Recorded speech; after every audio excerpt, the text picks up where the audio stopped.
elderly European immigrant. My great-grandmother, whose birthday was yesterday, she would have been 123. And I was kind of, my great-grandmother, this is about her, but my great-grandfather was a coal miner. And I was kind of inspired by that Chilean coal miner that ran the marathon. So it made me think to read this about the toughness and the resilience of spirit. This is called Piecework. It's raining again in the great part of the city. A guy walks in front of you, holds his umbrella high, and you wonder if he bought it cheap from somebody on the street way downtown, and it'll go inside out when it's windy, and he'll just drop it in the gutter, collapsed, abandoned. Not like the kind the old ladies made in the Flatiron Building near 5th and Broadway Cross, where the cops yelled 23 skidoo to the guys who tried to look up girls' skirts when the wind blew across to the old Madison Square Garden.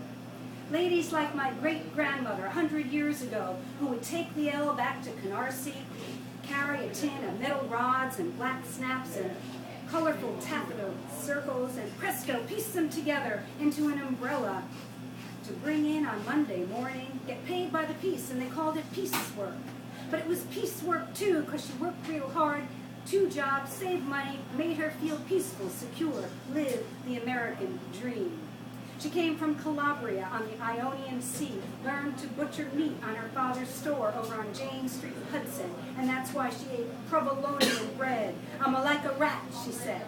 She got married off at 14 to an Italian coal miner and went to Pennsylvania having babies, one after another, and all but 2 died. Baking bread with a ration of flour and salt and sugar the wives were given to feed their husbands when they came home out of the mines with grimy faces and startled looks. The wives would sit on the porches waiting at twilight as exhausted men would stumble down the lane in 2s and 3s, hungry for supper, and one night he didn't come home. There was an accident, and that was all. This was before the United Mine Workers, before the unions, before the firebrand organizers with bushy eyebrows. No, nothing. You have to leave with the clothes on your back. Packed up her 2 babies and came back to New York, learned something to do. Make umbrellas, piecework. She was 24. She never married again, and even after Mr. Swan asked her 3 times, but she outlived him and the rest of her canasta group, so she taught us kids Rummy 500, and we played for money. She always knew your hand before you did, and when we grew up, we figured out she was nobody's fool ever.